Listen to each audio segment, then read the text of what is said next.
past couple of days, we've been discussing spontaneous reactions, and a spontaneous reaction is one that just naturally occurs. But that natural occurrence could happen in 2 seconds, or it could happen over the course of 2,000 years. Today we're going to talk about the timing of a reaction, or that reaction rate. Rate is a speed. So the rate at which you are traveling would be your speed, like miles per hour. Here we're going to be talking about how fast a reaction happens, and usually it will be in molarity per second, although we won't have to do necessarily the units in this particular type of calculation. One of the things that I need for you to understand about reactions is that sometimes what you see, what we write, our reactants and our products, are just the beginning and the end of the reaction. It doesn't show us behind the scenes of what's actually going on. Now, acid-base reactions are going to happen instantaneously. You mix acid with base, there is that double replacement reaction, and then our products are formed. But with other reactions, it's not as simple. And it may have several steps that it has to go through before it actually gets to those final products. And we call those series of steps a reaction mechanism. So I need for you to know what a reaction mechanism is, that it is a sequence of steps that reactions have to go through. And I need for you to be able to work with those when we write rate laws, but we're not going to get to that today. Okay, so this reaction that I have up here in yellow is talking about, or it's the reaction between hydrogen gas and iodine, and you're going to form 2HI as our products. Now, this is an overall reaction. It does not tell us the behind the scenes. A reaction mechanism would. So a mechanism, a possible mechanism for this particular reaction may look like this. Now, you don't have to write this part down. I just want you to watch what a mechanism looks like. So, a possible one could be this, where in step 1, we have I2 forming 2I. So, it's just that the diatomic atom or molecule splits apart into 2 separate I molecules. Those I molecules then in step 2 will then combine with the H2 that we added at the beginning and will then form the HI. So this is a 2-step mechanism. Now we're going to add them together just like we did with Hess's law, and when we do that the 2I cancels out because it's formed in step 1 and then we use it up in step 2. And then we add our reactions together and we do get that overall reaction that we started with. Another possible mechanism for this reaction, just to show you that there could be more than one, might be a 3-step mechanism. Again, you don't have to write this down. I'm not going to make you write mechanisms. I need for you to know what they are and know what's going on inside those mechanisms. So in this case, step 1, the same thing happens. That diatomic molecule splits into 2 I atoms. In step 2, one of those I atoms reacts with H2 and it forms H2I. Then in step 3, H2I reacts with the leftover I from the first step to form the product 2HI. Again, we can add these reactions together, and just like we did in Hess's law, we're going to cancel out the things that are the same on both sides. So H2I is formed in step 2 but used in step 3. I is formed in step 1 and used in step 2, and then some of it's used in step 3. And we add those together, and again, we get that overall equation. So really what I want you to get from this is that sometimes when we see this overall equation like what we have right here, is we don't get to see what actually or what really happened because sometimes it's hard to detect. We can see them and we have different colors. And there are some reactions that do that. Now, the things that I crossed out here are going to be called intermediates. You do need to know this word. An intermediate is a species or a substance, if you don't like the term species, that are in some steps, but it's not in the overall net equation. And our net equation is the one we started with, that overall after we've added them together. So an intermediate is one that is formed and then consumed. It's formed in one step and then used in a later step or steps.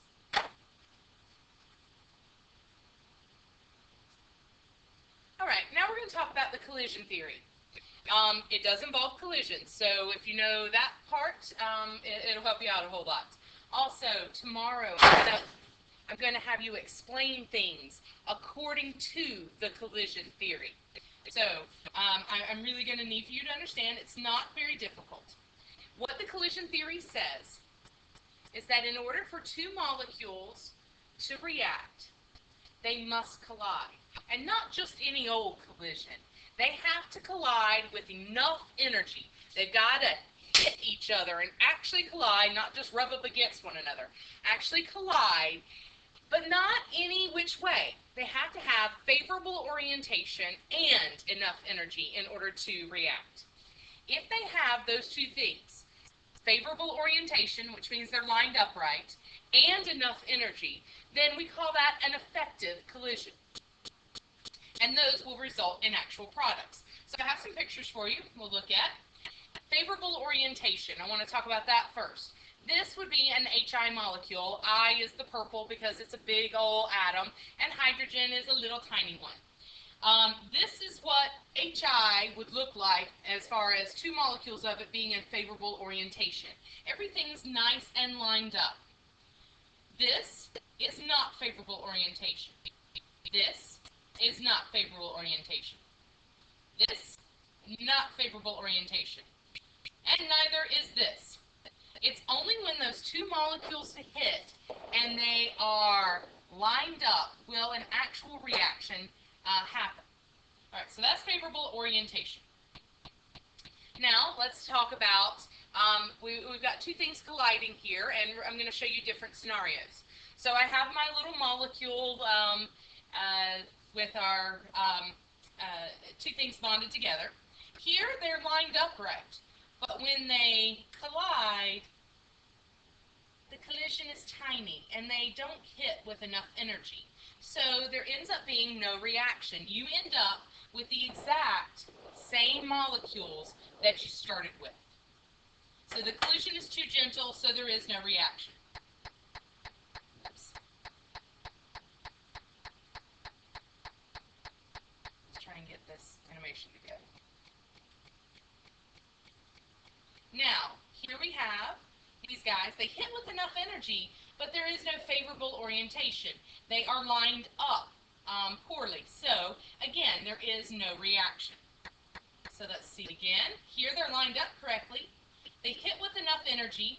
This is what we call a favorable or effective collision, because now we have formed products. We have these two blue atoms are now separate, and the little yellow ones have bonded together. We have actually formed products from that effective collision, and it's because it had enough energy and it had favorable orientation. That's not supposed to say that. Okay. Now, activation energy, and it is represented by capital E and then a sub A. So it's the energy of activation. In every reaction, there is an endothermic part and an exothermic part. It takes energy to break bonds, and so all those old bonds have to be broken before any new bonds can be formed. When bonds are broken, it takes energy, so that is endothermic, just like it takes energy to break sticks. When bonds form, it is exothermic because the products that are being formed are more stable, and that's a driving force in chemistry for things to become more stable. And so generally, energy is released and they become more stable. Well, activation energy is the minimum energy to start a reaction. A better definition for that would be the energy it takes to break all those old bonds. Then new bonds can form. We're going to learn how to label energy diagrams. I need for you to take a few moments. You can pause this video cast, and I want you to sketch this energy diagram that I have here. You are going to have to learn how to label all the pieces on here, and it will be part of your quiz.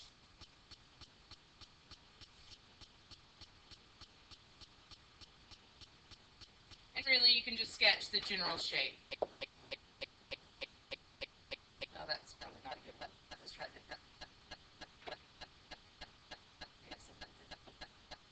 little more like that. There we go. And that's all you really need. Okay, we're going to have to label these three pieces on a graph, and you'll have to know where they are. The other things that we're going to have to label, I'll show you here in just a second, for a total of 6 things. All right. With this, we're talking about the potential energy that is on our y-axis, and this is basically as the forward reaction proceeds. At the beginning of every reaction, all we have are reactants, and I'm going to use an R to represent reactants. That's where we're starting. And at the end of every reaction, we have our products.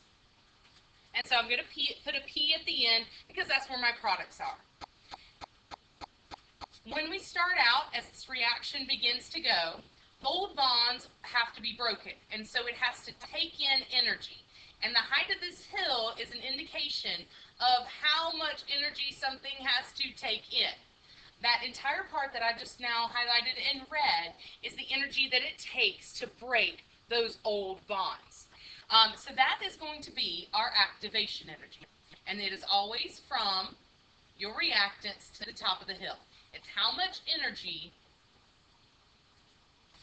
it takes to break those old bonds. And you will have to remember that range. It's from reactants to the top of the hill. And we can go ahead and write this in here. So activation energy, always from reactants to top, and I'm just going to call it a hill. All right. Once all of those old bonds are broken, then it opens up the opportunity for new bonds to form. And then new bonds are formed. And that happens really, really fast. And energy is given off there. So this is what we call EA prime. And I know you've dealt with that with prime in math class before. And it's just because we didn't want to give it another name. So EA prime is the energy released when new bonds are formed. It is always going to be from the products to the top of the hill. It's how much energy was released. You can do from top of hill to products.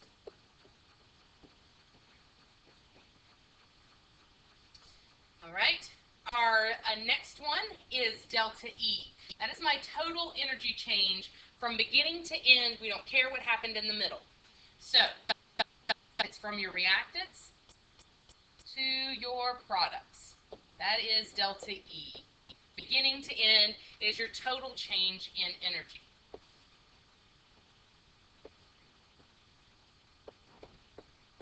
Reactants to products. All right. And that's how you're going to be able to label your graphs. There is one more piece that you have to label, so 6 total pieces that you will have to label on your energy diagrams. The last piece is the activated complex.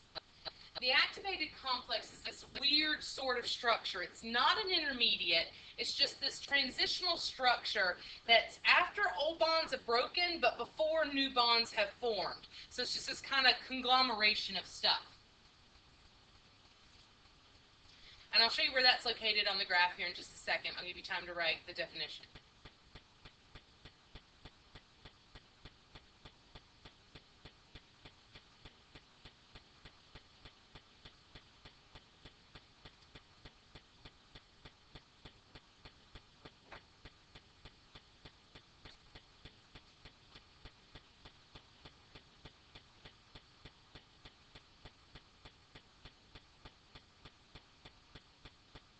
Okay, if you need more time than this, then you can just pause this video cast.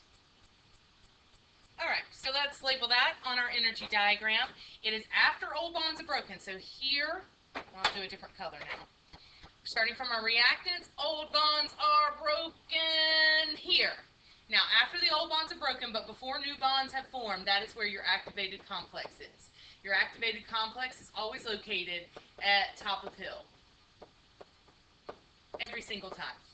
All right, and then once all the old bonds are broken and you have this activated complex, it is activated and ready to go, and woo, products are formed. Now, question that comes after this is this reaction that's represented by this energy diagram, is it overall endothermic or exothermic? Did it take in more energy or did it release more energy? So, well, this is the energy it took in. It only took in a little bit. This reaction would happen pretty fast because this hill is kind of small. It didn't take a lot of energy. It didn't have a very high activation energy, and so it's not going to take very long at all. The taller the hill, the longer the reaction takes. And then once that activated complex has been formed and old bonds are broken, then energy is released as it forms those products. So EA prime is quite a bit larger than our activation energy, so it gave off more energy than it took in, and so this reaction is exothermic. And all exothermic reactions, all energy diagrams, look like this, where the products are lower than the reactants on an energy diagram. That's exothermic. An endothermic reaction would look something like, let's go back to this next page here, and I'll have space to draw it. An endothermic reaction would look something like this. We have our reactants here and our products here. So what happens is we start with our reactants, and it takes a whole lot of energy to break all of those old bonds, and it's still having to collect more energy, and this reaction is going to be so slow because it has to collect so much energy, and then the activated complex is formed, and then products are formed after that, new bonds are formed, and it releases energy. This is endothermic and what they look like.